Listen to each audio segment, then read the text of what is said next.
Welcome to my YouTube channel. आज आपण पाहणार आहोत श्री शिवलीला अमृत कथासार मधील दुसरा अध्याय. याच्यामध्ये कवी श्रीधर आपल्याला मृगव्याधाची कथा आणि शिवरात्री महात्म्य सांगत आहेत. तर चला कथेला सुरुवात करूया. श्री गणेशाय नमः. येथे शंकराचे नेहमी स्मरण असते, तेथे काही कमी पडत नाही.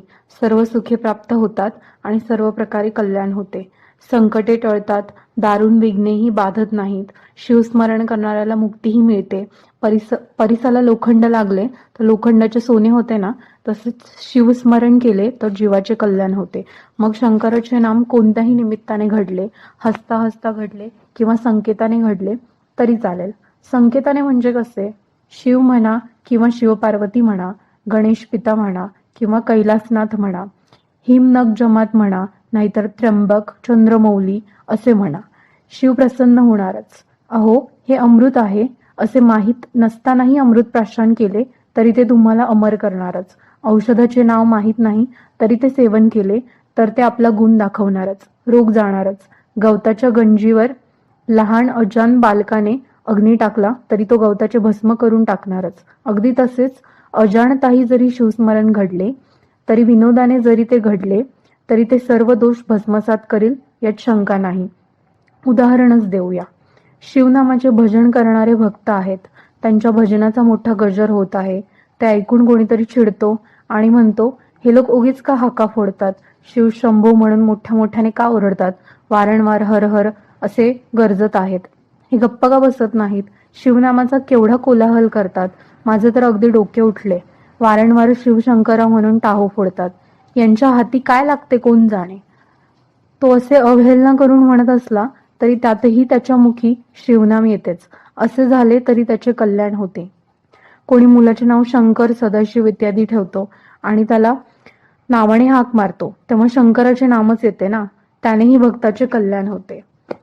तर मग शंकराचे नाव प्रेमभराने घेतले, तसेच अत्यंत आदराने घेतले, ब्राह्मणाला शिवस्वरूप मानून त्याला भोजनादी देऊन संतुष्ट केले तर केवढे मोठे पुण्य जोडले बरे. आपल्या मनात शंकरासंबंधी अशी आवड हवी. शिवरात्रीला उपोषण करावे, रात्रीस जागरण करावे, फार मोठे पाप दूर होईल.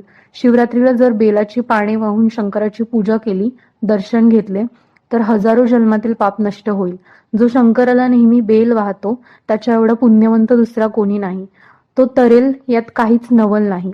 त्याची थोरवी तर एवढी आहे की त्याच्या दर्शनाने लोकांचा उद्धार होईल. शंकराचे दर्शन जर सकाळी घेतले तर रात्रीचे पाप नष्ट होते आणि भर मध्यानी शिवदर्शन घेतले तर पूर्वजन्मीचे दोष, मग ते कितीही मोठे असोत, ते नष्ट होतील. संध्याकाळी शिवाचे प्रेमाने दर्शन घेतले तर 7 जन्माचे पाप नष्ट होईल. शिवरात्रीचे महात्म्य काय वर्णावे? शेषालाही ते वर्णन करता येणार नाही. शिवरात्रीवरून इतर सर्व पर्वकाळ ओवाळून टाकावेत. कपिला षष्ठी, संक्रांत, ग्रहण, तसेच महोदय व अर्ध्योदय, गजछाया पर्व इत्यादी पुण्य पर्वणीचे सर्व दिवस महात्म्याच्या बाबतीत शिवरात्रीपेक्षा कमीच असतात.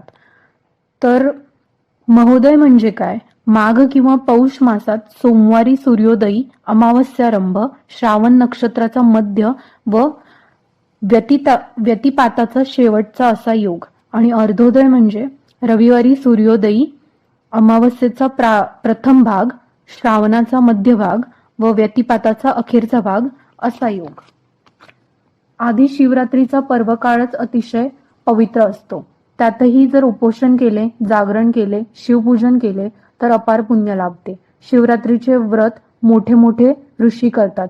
विश्वामित्र, वशिष्ठ ऋषी, तसेच गंधर्व, किन्नर, सिद्ध, चारण, विद्याधर आणि देवगण सारेच शिवरात्रीचे पर्व मानतात. याविषयी सुताने शौनक आदींना एक सरस कथा सांगितली होती. तीच आता श्रोत्यांनी आदराने श्रवण करावी. माघ मासातील कृष्ण चतुर्दशी हीच मुख्य शिवरात्री होय. मृगव्याधाची कथा. सूत कथा सांगत होते. ते म्हणाले, श्रोते हो, विंध्य पर्वतात एक व्याध म्हणजे पारधी राहत असे. तो पशूंची व पक्ष्यांची शिकार करी. तो फार निर्दयी होता. पशुहिंसा करताना त्याला मुळीच दयामाया वाटत नसे. त्याने प्राण्यांचा वध करण्याचे पाप पुष्कळ वेळा केले होते. असा तो पारधी एक दिवस शिकार करण्यासाठी रानात गेला. त्याने धनुष्य व भाता घेतला होता. काखेत त्याने फास व जाळे घेतले होते. त्याने हाताला चामड्याचे कवच धारण केले होते. तो इतरही काही शस्त्रे घेऊन रानात जात असताना त्याला वनातील एका शिवमंदिर दिसले. योगायोगाने तो शिवरात्रीचा दिवस होता. पर्वकाळ होता. श्रद्धेने काहीतरी यात्रेकरू शंकराच्या मंदिरात दर्शनाला येत होते. मोठी यात्राच भरली होती. लोकांनी शिवमंदिर खूप सजवले होते. कैलासा इतके धवल वर्णाचे ते देवालय जणू चांदीचे बनवले आहे असे शोभत होते. वर आकाशाला भिडणारा ध्वज होता. देवालयाचे अनेक कळस तळपत होते. देवालयात जे शिवलिंग होते ते मणिमय होते. अनेक भक्त सांगोपांग पूजा करीत होते. काहींनी संततधार धरली होती आणि रुद्राध्यायाचा घोष चालला होता. कोणी टाळ आणि मृदुंग घेऊन प्रेमाने भजन कीर्तन करीत होता, तर कोणी टाळ्या वाजवून नामघोष करीत होते. हर हर शंभो असा ध्वनी उठत होता. शंकराला आवडणारी फुले व बेल कोणी वाहत होते, कोणी अनेक सुवासिक द्रव्ये योजून सर्व वातावरण सुगंधित करीत होते. सर्वत्र दीप लावले होते. कोठे शंखघोष चालला होता, घंटानाद चालला होता, भेरी वाजत होत्या, त्यांचा पडसाद गगनात उमटत होता. भक्त वाद्य वाजवीत होते आणि दर्शनासाठी देवालयात लोकांची रीघ लागली होती. तो व्याध तेथे पोहोचला. सर्व सोहळा तो डोळे भरून पाहू लागला. तिथेच थोडा वेळ थबकला. ते सर्व भक्त बेभान होऊन शिव शिव म्हणत होते. ते सर्व पाहून त्याला हसू आले. तो टवाळी करीत मनाशी म्हणाला, हे लोक किती मूर्ख आहेत. इथे धन फुकटात कशाला घालवतात. देवळात तो एक दगड आहे आणि बाहेरही दगडच आहे. इथे देवपणा कुठला. उत्तम अन्न खावे ते न खाता हे लोक उपोषण का करतात. असे म्हणून तो तेथून वळाला आणि रानात जायला निघाला. लोक हर हर अशी गर्जना करीत होते. त्यांना वेडावण्यासाठी तोही शिवहर शिवहर असे म्हणत गेला. तो चेष्टेनच तसे म्हणत होता. योगायोगाने तो त्या शिवमंदिराला वळसा घालून गेला. ती प्रदक्षिणा झाली. अरण्यात गेला तरी त्या पारधाच्या मनात शिवहर असे शब्द रेंगाळत होते. तो अभावितपणे तेच नाम गुणगुणत होता आणि त्या नाम जपाचा प्रभाव असा झाला की त्याची पापे नष्ट होत चालली. रानात तो खूप फिरला, परंतु त्याला एकाही पशुची शिकार मिळाली नाही. सूर्य अस्ताला चालला. काळोख पसरू लागला. जणू ब्रह्मांडाच्या करंड्यात काजळ भरले होते किंवा रात्रीने काळी घोंगडी पांघरली होती. त्या रात्री चंद्र नव्हता, त्यामुळे रात्रीचा भयानकपणा वाढत होता. चंद्र नसल्यामुळे ती रात्र विधवा स्त्रीसारखी उदास वाटत होती. सूर्य निघून गेल्यामुळे ज्या सभेतून पंडित निघून जातो व मूर्ख लोक नंतर बडबडत बसतात, त्या सभेसारखी ती रात्र केवळ चांदण्यांच्या प्रकाशामुळे भासत होती. इतका वेळ तो पारधी बिचारा उपाशीच राहिला होता. त्याला हिंडता हिंडता एक सरोवर दिसले. त्यात चांदण्यांचे प्रतिबिंब पडले होते. अंधुक प्रकाशात कुमुदे दिसत होती. त्याच्या काठी एक बेलाचे झाड दिसले. त्याच्या फांद्या भूमीपर्यंत वाकल्या होत्या. योगभ्रष्ट लोक स्वर्गातून पुन्हा पृथ्वीवर जन्म घेण्यासाठी खाली येतात तशा त्या वाटत होत्या. तो पारधी त्या फांद्यांच्या आधाराने झाडावर चढून बसला. आता रात्री कोणत्या तरी पशु सरोवरात पाणी पिण्यास येईल म्हणून तो धनुष्यबाण लावून अगदी स्तब्ध बसला. मध्येच तो धनुष्यबाण झाडाच्या बुंध्याला टेकून ठेवी. जवळचीच पाने उजव्या हाताने खोडून खाली टाकी. आश्चर्य असे की त्या झाडाखाली प्रत्यक्ष ब्रह्मदेवाने स्थापन केलेले शिवलिंग होते. त्यावरच ती बेलाची पाने सहज पडत होती. त्यामुळे श्री शंकर प्रसन्न झाले. अशा प्रकारे व्याधाला त्या दिवशी उपोषण घडले, जागरण घडले. त्याच्या मुखी शिवशिव असे नाव सवयीने येत राहिल्यामुळे शिवजप होत होता आणि बेलाची पाने ही शिवलिंगावर वाहिली गेली. त्यामुळे त्याची पापे नष्ट होत चालली. पुढे काय झाले, एक हरिण त्या सरोवरात पाणी पिण्यासाठी त्या प्रहर रात्रीस आली. ती गर्भिणी होती. तिची कांती मोठी तेजस्वी होती. येता येता तिने दुरूनच तो भयंकर व्याध पाहिला. तो तिला यमासारखा वाटला. हरिणीला पाहताच व्याधाने धनुष्यावर बाण चढवून तिच्यावर नेम धरला. तेव्हा ती हरिणी घाबरून बोलू लागली, हे महापुरुषा, मी काही अन्याय केलेला नाही. असे असताना तू माझ्यावर बाण का मारतोस. मी तर गर्भिणी आहे. तू मला मारू नकोस. माझा गर्भ अज्ञान निष्पाप आहे. तोही मरेल. तुला फार पाप लागेल. अरे, कितीतरी इतर पशु मारण्याने जेवढे पाप लागते तेवढे पाप एका हरिणीची पिल्लू मरून लागते. ही पापे कशी आहेत पहा. 100 बोकडे मारणे हे एक बैल मारण्यासारखे आहे. 100 बैलांची हत्या म्हणजे एक गायीची हत्या आणि 100 गायींची हत्या म्हणजे एक ब्राह्मण वधा इतकी असते. एका स्त्रीचा वध करणे हे तर 100 ब्राह्मणांच्या वध करण्यासारखे आहे. गुरूंची हत्या 100 स्त्री हत्ये इतकी भयंकर आणि एका गर्भिणीचा वध करणे हे तर गुरुहत्येचे शतपट पाप आहे. असे न्यायाचे बोलणे करून ती हरिण म्हणाली, माझा अन्याय काहीही नाही, तरी तू मला का बरे मारतोस? पारधी म्हणाला, मी शिकार नेली तर माझ्या घरातल्या लोकांचे पोट भरेल, माझे कुटुंब घरी माझी वाट पाहत असेल. मीही दिवसभर उपाशी आहे, पोटात कणभर सुद्धा अन्न गेलेले नाही. पण तू हरिण असून एवढ्या शास्त्राच्या गोष्टी कशा बोलतेस? मला मोठे आश्चर्य वाटते. तू माणसाच्या भाषेत कशी बोलतेस? तुझ्याकडे पाहता पाहता मला तुझी दया येऊ लागली आहे. तू पूर्वजन्मी कोण होतीस? तुला एवढे ज्ञान कसे व कुठून मिळाले? तू विशाल नेत्रांची सुंदर हरिणी आहेस. मला तुझा पूर्व इतिहास सांग. हरिणी आपली कथा सांगायला सुरुवात करते. हरिणी म्हणाली, देव व दानव यांनी क्षीरसागराचे मंथन करून 14 रत्ने काढली. त्यात ज्या अनेक अप्सरा निघाल्या त्यापैकी रंभा नावाची अप्सरा मी होते.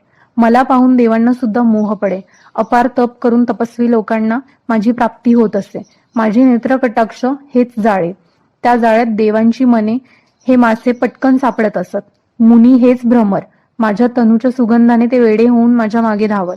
माझे गायन इतके रंगत असे की देवरूपी मृग त्याने मुग्ध होऊन धावत येत. मी स्वर्गातील दिव्य भोग भोगीत असे व सौंदर्यात माझी बरोबरी कोणी करू शकत नसे. मी फार गर्विष्ठ झाले होते. त्यामुळे मी शंकराची भक्ती करणे सोडून दिले. सोमवार, प्रदोष, शिवरात्र सारे काही सोडले.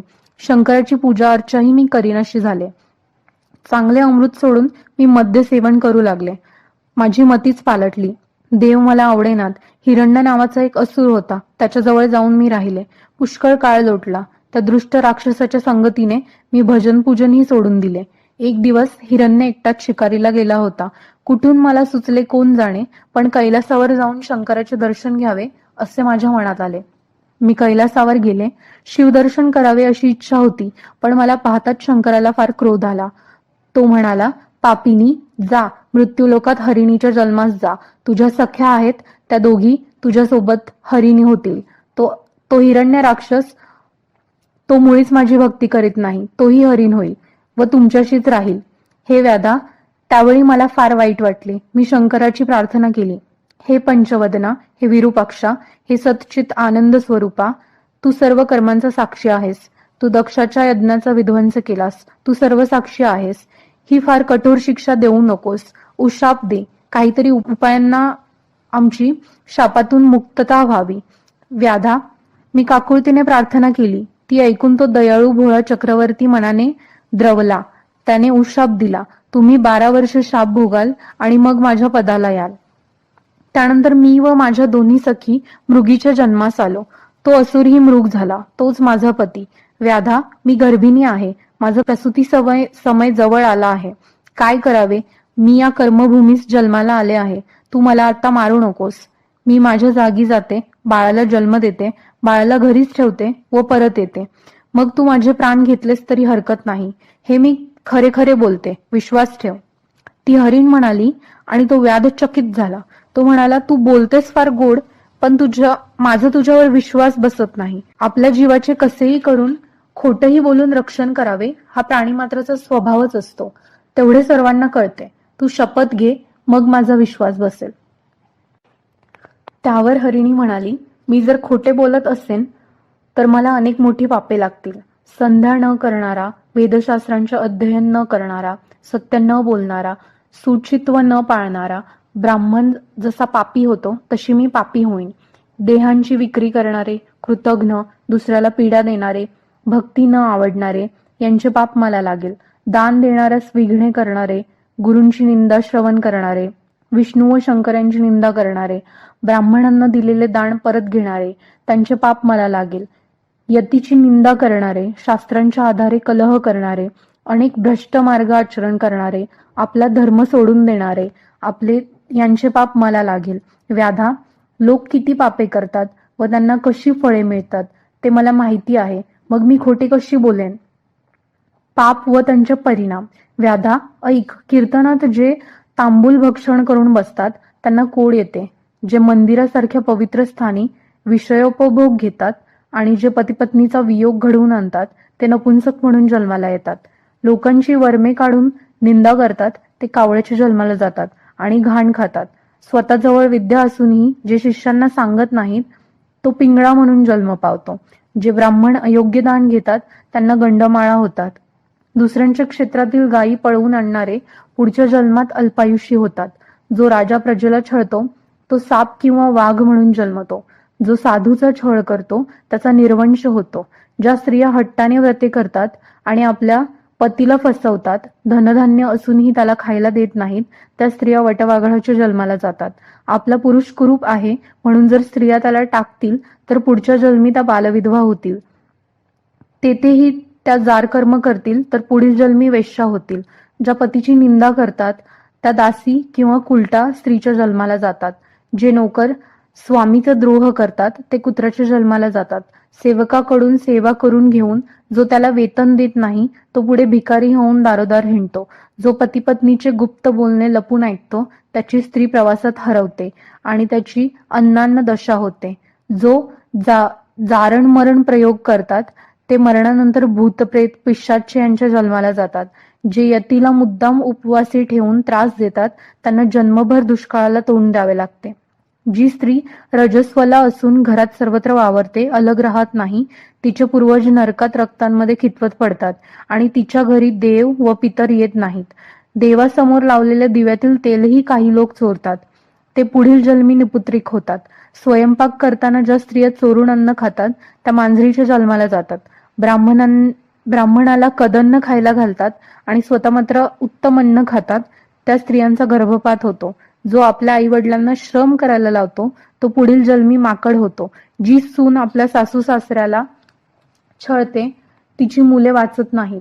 हरीण पुढे म्हणाली, व्याधा, मी जर परत आले नाही तर ही सर्व पापे माझ्या माथी बसत आणि मी जर खोटे बोलत असेन तर मी शिवपूजेचा अपहार केला असे होईल. हीच माझी शपथ. व्याध म्हणाला, बरे आहे, तू एवढी शपथ घेतेस तर घरी जाऊन ये. रात्र संपेल त्या आधी परत ये. हरीण म्हणाली, व्याधा, तू हे पुण्य केलेस, तू पुढे शिवपदास जाशील. नंतर ती हरीण पाणी पिऊन तिच्या कुटुंबाच्या स्थानी गेली.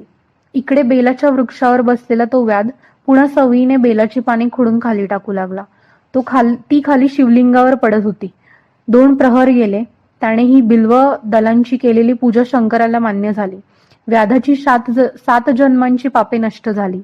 त्यावेळी सहज म्हणून जे शिवनाम व्याध घेत होता त्याच नामाची त्याला गोडी लागली. त्याने हरिणीच्या मुखाने पापफलाचे निरूपण ऐकले होते आणि त्याला शिवरात्रीस जागरणही घडले होते. त्यावेळी दुसरी हरिणी अकस्मात त्या ठिकाणी आली. तिलाही तहान लागली होती. दुसऱ्या हरिणीची कथा. ती सरोवराजवळ जात होती. व्याधाला वाटले बरी शिकार भेटली. त्याने धनुष्यावर बाण धरून नेम लावला. ते पाहून हरिण रडू लागली. दया कर, मला जाऊ दे, मला पतीशी मिलन हवे आहे, मला अशा स्थितीत मारू नकोस. मी परत येते, पतीला सुखी करून येते, नक्की येते, आत्ता मला जाऊ दे. व्याधाला मोठे आश्चर्य वाटले. तो म्हणाला, खरोखर तुलाही सर्व शास्त्रे अवगत असणार, धन्य आहेस. तू शपथेवर परत येणार असे सांग आणि जा. ती दुसरी हरीण म्हणाली, कितीतरी पापे लोकांकडून घडत असतात. मी खोटे बोलत असेन तर ती पापे मला लागोत. विहीर, तळी, देवळे इत्यादींचा विध्वंस करणारा, गुरूंची निंदा करणारा, मद्यपान करणारा, दुराचारी यांची पापे मला लागोत. रणातून पळून जाणारा क्षत्रिय, लोकांचे उपजीविकेचे साधन नष्ट करणारा, महान लोकांच्या ग्रंथांची निंदा करणारा, वेदशास्त्रांची निंदा करणारा, संत व भक्त यांचा द्वेष करणारा, श्रीकृष्ण व शंकर यांच्या चरित्रांची निंदा करणारा यांची पापे मला लागोत. घरात अन्न असूनही पतीला ते न देणारी, पतीला सोडून दुसऱ्याच्या घरी झोपणारी ह्यांची पापे मला लागोत. आपला मुलगा व सून सन्मार्गाने चालली असता त्यांना व्यर्थ छळणारे सासू सासरे यांना कुरूपपणा येतो व भिक्षाही मिळत नाही, त्यामुळे ते भिकारी होतात. जे भाऊ आपापसात वैर करतात त्यांना मासाचा जन्म येतो. गुरुचे दोष पाहतात त्यांची संपत्ती जळून जाते. जे वाटसरूंची वस्त्रे हिरावून घेतात त्यांना प्रेतावरील वस्त्रे वापरावी लागतात. आम्ही तपस्वी आहोत असे सांगून जे अनाचार करतात ते सुरवंटाच्या जन्मास जातात. जी दासी धनेची सेवा करीत नाही तिला सुसरीचा जन्म येतो. जो पैसे घेऊन कन्या विकतो तो हिंस्र पशूच्या जन्मास जातो. मी जर खोटे बोलले तर यांचे पातक मला लागो. जी स्त्री पती सेवा करते तिला व्यर्थ छळणारे लोक कुळाचा नाश ओढवून घेतात. ब्राह्मणांनी रसायने विकली तर त्यांना दारूची सवय लागते व त्यांच्याकडून रस घेणाऱ्यांनाही तशीच दारूची सवय लागते. जो ब्राह्मणांचा अपमान करतो तो ब्रह्मराक्षस होतो. केलेले उपकार न स्मरणारा जंत कीटक होतो. श्राद्धाचे जेवण करून जो ब्राह्मण नंतर स्त्रीशी संबंध ठेवतो तो कुत्रा किंवा डुक्कर यांच्या जन्मास जातो. जो सभेत खोटी साक्ष देतो त्याचे पूर्वज नरकात पडतात. जो 2 स्त्रियांशी विवाह करतो त्यातील एकीचेच मन राखतो त्याला कुत्र्याच्या शरीरावरील गोचडीचा जन्म येतो. जो लोकांना मिळणारे पाणी बंद करतो त्याला पुढील जन्मी मलमूत्र अवरोध होतो. जो साधूंची निंदा करतो त्याचे दात पडतात. जो देवळात जेवतो तो पुढील जन्मी दुर्बल होतो. जो राजाची निंदा करतो त्याचे पचन बिघडून जाते. जो ग्रहण काळात भोजन करतो त्याला असाध्य पित्तरोग जडतो. जो मुले पळवून परदेशात विकतो त्याला कोड उठते. जी स्त्री गर्भपात करते ती वांझ होते. जो देऊळ पाडतो त्याची हाडे मोडतात. जो अपराध नसताना स्त्रीला शिक्षा करतो त्याला या जन्मी अर्धांगवायू होतो. जो ब्राह्मणांचे अन्न पळवतो त्याचा वंश वाढत नाही. गुरु, संत, माता, पिता यांची निंदा करणारा तोत्रा बनतो. जो ब्राह्मणांना दांडुक्याने मारतो त्याला व्याधी होऊन अंगातून कळा येतात. देवालयासमोर पिंपळ आदी वृक्ष जो तोडून टाकतो तो पांगळा होतो. जो सुतकी माणसाकडून अन्न घेतो त्याच्या उदरात अनेक रोग होतात. जो एकट्यानेच सुगंधी द्रव्य वापरतो पण दुसऱ्याला देत नाही त्याच्या अंगाला पुढील जन्मी दुर्गंधी येते. जो ब्राह्मणाचे धन घेऊन ते परत करत नाही त्याच्या पुढील जन्मी पिता लवकर मरण पावतो. जो झाडे तोडतो व सावली नाहीशी करतो त्याला कुठेही जागा मिळत नाही. जो कोणी ब्राह्मणांना आशा लावून फसवतो तो पुढील जन्मी दारोदार भिक्षा मागत हिंडतो. जी लोक स्वतःच्या मुलांचा द्वेष करते व दरिद्री माणसाचे लग्न मोडते ती स्त्री या जन्मी वंध्या होते. या सर्वांना जे पाप लागते मी जर खोटे बोलत असेन तर मला लागेल. जो ब्राह्मणांना बंदीत टाकतो त्याला नरकात यमाकडून सांडसाने भाजले जाते. जो पवित्र ग्रंथ श्रवण करीत नाही त्याला बहिरेपणा येतो. जो आपल्या आई वडिलांना त्रास देतो त्याचे कार्य कधीही सिद्धीस जात नाही.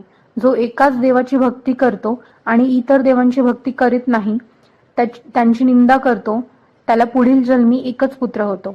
जो गायीचा वध करतो त्याची पुढील जन्मी स्त्री कर्कशा होते. बैलाला मारतो त्याचा पुत्र मूर्ख होतो. पशूंना चारा पाणी न देता जो उपाशी मारतो त्याची मुले मुकी निपजतात. जो पतिव्रता परणारीची अभिलाषा धरतो त्याला कुरूप व कर्कश स्त्री मिळते. जो पारधी अनेक जीवांची हत्या करतो त्याला अपस्मार होतो. जो गुरुचा त्याग करतो तो पुढील जन्मी उपस्तास मरतो. जो सूर्याकडे तोंड करून रोज किंवा रविवारी मूत्रविसर्जन करतो त्याचे दात पडतात व अकाली केस पिकतात. पुत्रशोक करणाऱ्यास हसणारे लोक निपुत्रिक होतात. या सर्वांची पापे मी जर खोटे बोलत असेल तर मला भोगावी लागतील. मी नक्की परत येईन, मला जाऊ दे. व्याध म्हणाला, तुझे ज्ञान खरोखरच विलक्षण आहे. तू सत्याला स्मरून जा आणि परत ये. तेव्हा ती हरिणी पाणी पिऊन परत गेली. ती जाते तोच एक मृग तेथे पाणी पिण्यासाठी आला. आता तरी आपण हा मृग मारू असे वाटून व्याधाने बाणाने नेम धरला. तो हरिणही मानवी वाणीने बोलू लागला, हे व्याधा, माझ्या स्त्रिया पतिव्रता आहेत. तू मला मारशील तर त्यांना फार दुःख होईल. मी त्यांना सांगून व सांत्वन करून येतो. व्याधाला वाटले, हा खरे कशावरून बोलतो, याने शपथ घेऊन सांगितले तर मानावे. तो मृगाला तसे म्हणाला. यावर मृग म्हणाला, व्याधा, मी शपथ घेऊन सांगतो की मी परत येईन. हरिकीर्तनाचा बेरंग करणाऱ्याचा निर्वंश होतो. मी जर खोटे बोलत असेल तर मला त्याचे पाप लागेल. लोक आणखीही कित्येक पापे करतात. शूद्राने वेदोक्त कर्म केल्यास त्याला नरकात जावे लागते. तीर्थयात्रेत बाधा आणणे, वाटसरूंना लुटणे, वस्त्रे व द्रव्य चोरणे या कृत्यांमुळे सर्वांगी फोड उठतात. जो शस्त्रप्रमाण न मागता निंदापूर्ण व कूट कविता करतो व विप्रांना सन्मानार्थ मिळालेल्या वस्तू हरण करतो, अशा लोकांची मुले मरतात. एकादशी व शिवरात्र या दिवशी जे उपवास करीत नाहीत व द्वादशीला पारणे करीत नाहीत त्यांचे हातपाय गळतात. कोणी देवमूर्ती फोडतात, कोणी भगवत भक्तांना विघ्ने करतात, कोणी शिवाचा महिमा कमी करतात. हे लोक कीटकाच्या जन्माला जातात. मातेचा द्रोह करणाऱ्याला व्याधी जडतात. पित्याचा द्रोह करणारा पिशाच्य होतो. गुरुद्रोह करणारा अपघाताने मरतो आणि प्रेत व भूते त्यांना घेरून छळतात. ब्राह्मणांना अति आहाराबद्दल हसतात, त्यांच्या तोंडाची चव जाते. गायी व कन्या विकणाऱ्यांना मांजराचा जन्म येतो. व ते स्वतःची पिल्ले भक्षण करतात. कन्या, भगिनी व पतिव्रता यांच्याबद्दल अभिलाषा बाळगणारे असतात त्यांना प्रमेह, मूतखडा असे रोग होतात. जो देऊळ मोडतो, शिवलिंग फोडतो, देवाची उपकरणी, भूषणे इत्यादी चोरतो, देवांची प्राणप्रतिष्ठा झालेली असताना त्यांचा मान ठेवीत नाही, त्याला पंडुरोग होतो. अशा प्रकारच्या पापांचे फळ मला लागो. मित्रद्रोही, विश्वासघातकी, गुरुला संकटात घालणे, मातृपितृ हत्या करणे, अंगी सामर्थ्य असूनही गायी ब्राह्मणांचा वध न थांबवणे, ब्राह्मणाला बाहेर उपाशी ठेवून घरात सोयऱ्यांसह उत्तम अन्नभक्षण करणे, अशा लोकांना संग्रहणी व पोटशूळ होतो. कोणी पंचयज्ञ करीत नाहीत, ब्राह्मणांची घरे जाळतात, कोणी गुरूंची कपटाने परीक्षा करण्यासाठी प्रश्न विचारतात, अशा लोकांची मुले वाढत नाहीत. जो पित्याचा द्वेष करतो, ब्राह्मणाची अवहेलना करतो, शिवकीर्तन ज्याला ऐकायला नकोसे वाटते, त्याला अपत्यप्राप्ती होत नाही, कर्णव्याधी होते. जो अतिशय वायफळ गप्पा मारतो, त्याला बेडकाचा जन्म येतो. कोणी शिवकीर्तन किंवा पुराण श्रवणाच्या वेळी झोपतात, ते सर्पयोनीत जातात. जे अति वादविवाद करतात, ते पिशाच योनीत जातात. कोणाला देवपूजेचा कंटाळा असतो, तीर्थप्रसादाचा अपमान करतात, ब्राह्मणांना पूज्य मानित नाहीत, त्यांना अर्धांगवायू होतो, त्यांच्या हातापायांच्या शिरा अखडतात, अशा लोकांची पापे मला लागतील. मृगाने एवढ्या शपथा घेतल्यानंतर व्याधाने त्याला जाऊ दिले. व्याधाच्या मनात शंकराची भक्ती निर्माण झाली. तो प्रेमाने वेलाची पाने तोडून खालीच टाकू लागला. रात्रीच्या 4 प्रहरात त्याच्याकडून शिवपूजा घडली, त्यामुळे त्याची पापे नष्ट झाली. पूर्व दिशा उजळून निघाली. अरुणोदय झाला. त्याच्या मागोमाग सूर्य उदय पावला. सर्वत्र प्रकाश पसरला. पूर्व दिशेने सूर्यरूपी कुंकू भाळी धरले. त्यावेळी तेथे आणखी एक हरीण आली. व्याधाने तिच्यावर बाण रोखला व तो सोडणार तोच ती म्हणाली, मला मारू नको, मी माझ्या बाळाला स्तनपान करवून येते. हरिणीने सांगितलेले ज्ञान. व्याधाला आनंद झाला.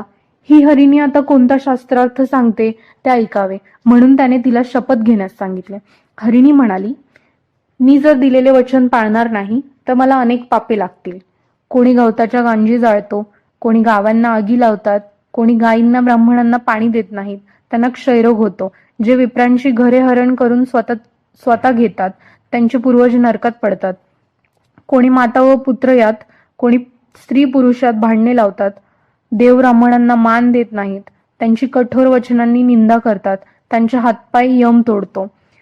ज्यांच्या मनात दुसऱ्यांची वस्तू चोरण्याचा विचार नेहमी घोळत असतो, साधूंचा सन्मान झालेला पाहून ज्याला वाईट वाटते, त्याला नेत्ररोग होतो. पुस्तकांची चोरी करणारे मुके होतात, रत्नचोर आंधळे होतात, गर्विष्ठ रेड्याच्या जन्माला जातात, पारधी ससाण्याच्या जन्माला जातात, भक्त निंदकांच्या मुखाला दुर्गंधी येते. जो मात्यापित्यांना ताडण करतो तो लुळा होतो. जो कंजूस असतो त्याला पुढचा जन्म महाभुजंगाचा येतो. यती भिक्षा मागायला आला असता जो त्याला रिक्त हस्ते परत पाठवतो, त्यावर शंकराचा कोप होतो व त्याची संपत्ती संतती दग्ध होते. जेवायला बसलेल्या ब्राह्मणाला जो उठवून घालवून देतो, यापेक्षा मोठा पापी कोणीच नाही. व्याधा, मी जर खोटे वचन देईन तर या सर्वांची पापे मला लागतील. मृगीचे बोलणे ऐकून व्याध भरल्या मनाने म्हणाला, तू बाळाला स्तनपान देण्यासाठी जा, मग ये. ती मृग जलप्राशन करून परत गेली. पुढे असे झाले की पहिल्या हरिणीची प्रसूती झाली. तिने पाडसाला जन्म दिला. दुसऱ्या हरिणीने पतीला संतुष्ट केले. मृग म्हणाला, आपण व्याधाकडे लवकर जाऊया. मग हरिण, हरिणी, पाडस सर्वजण व्याधाजवळ परत आली आणि जो तो पारधाला म्हणू लागला, मी मरणाला तयार आहे, मला आधी मार. मृग म्हणाला, माझा प्राण आधी घे. मृगी म्हणाली, आम्ही पतीच्या आधी मरू म्हणजे आम्हाला सद्गती लाभेल. पाडसे म्हणाली, नाही, आम्हालाच आधी मार. सर्वांचा उद्धार झाला. व्याध गहिवरला. त्याला अश्रू आवरेनात. तो एकदम त्या हरिणींना वंदन करून म्हणाला, आहा, माझे जीवन धन्य झाले. तुमच्या तोंडून मी निरूपण ऐकले, त्यामुळे माझे सर्व पाप नष्ट झाले. माझे मन व शरीरही पावन झाले. आता तुम्हीच माझे गुरु, माता, पिता, देव, संसार, पुत्र, स्त्री हे सर्वच मला व्यर्थ वाटत आहे. आता मी केव्हा एकदा मुक्त होईन व शिवपद प्राप्त करीन. तो असे गहिवरून बोलत होता, तोच तेथे एक दिव्य विमान आले. त्यावर शंकराचे गण बसले होते. त्यांना 5 मुखे होती, 10 भुजा होत्या, व्याघ्रंबर धारण केलेले असे ते गण फार तेजस्वी दिसत होते.